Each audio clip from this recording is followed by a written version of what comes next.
আসসালামু আলাইকুম।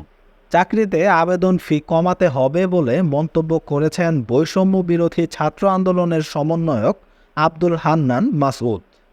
গণমাধ্যমে পাঠানো এক বিবৃতিতে তিনি এ কথা বলেন।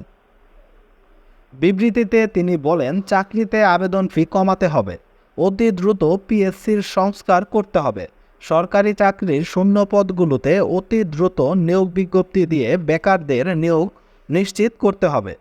এর আগে 18 সেপ্টেম্বর সমন্বয়ক হাসনাত আবদুল্লাহ সামাজিক যোগাযোগ মাধ্যম ফেসবুকে চাকরিতে আবেদন ফি বাতিলের আহ্বান জানিয়েছিলেন। হাসনাত আবদুল্লাহ বলেন, আমি যে কোনো সময় আত্মহত্যা করতে পারি।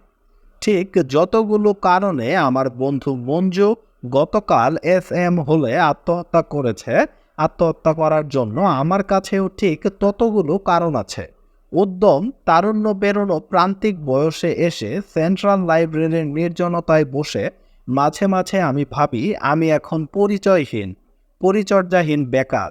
আমি না ছাত্র, না পেশাজীবী, না কারো দায়িত্ব নেওয়ার যোগ্যতা আমার এখন হয়েছে, না আমার দায়িত্ব নিতে সমাজের আর আগ্রহ আছে। অর্থাভাবে ভীষণভাবে জর্জরিত, আত্মবিশ্বাস ভয়াবহ তলানিতে, মানসিকভাবেও ভীষণ বিপর্যস্ত। কাটছাট করে এই দুর্মূল্যের বাজারে 70 টাকায় সারাদিন পার করতে হয়। করা হয়েছে বলে ক্যান্টিন বয় যখন গরু দিতে চায়, টাকা বাঁচাতে শুষ্ক হাসি দিয়ে ডায়েটে থাকার অজুহাতে সবজি নিয়ে আসতে বলতে হয়।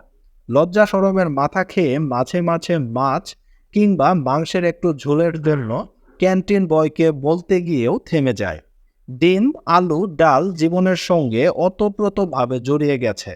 বর্তমান বাজার দরে এগুলোও এখন সাধ্যের বাইরে।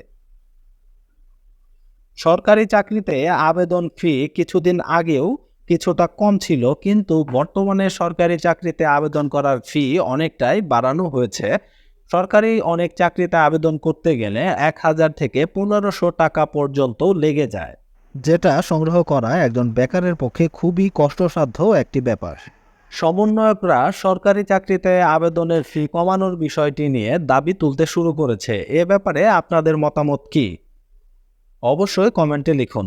দেখা হবে নতুন কোনো ভিডিওতে নতুন কোনো গুরুত্বপূর্ণ আপডেট নিউজ নিয়ে। ততক্ষণ পর্যন্ত ভালো থাকুন। আল্লাহ হাফেজ।